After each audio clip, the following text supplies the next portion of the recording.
السلام علیکم ورحمۃ اللہ وبرکاتہ۔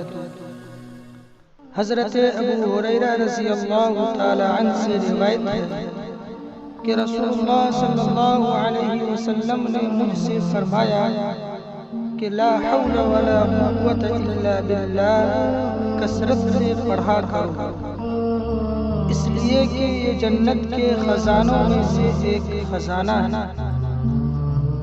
امام مقبول رحمۃ اللہ علیہ نے فرمایا کہ جو بھی آدمی اس کلمہ یعنی لا حول ولا قوت الا باللہ کو پڑھے گا تو اللہ تبارک و تعالی اس سے ضرر و نقصان کی 70 قسمیں دور کر دیتا ہے، جس میں ادنیٰ قسم فقر و محتاجگی ہے۔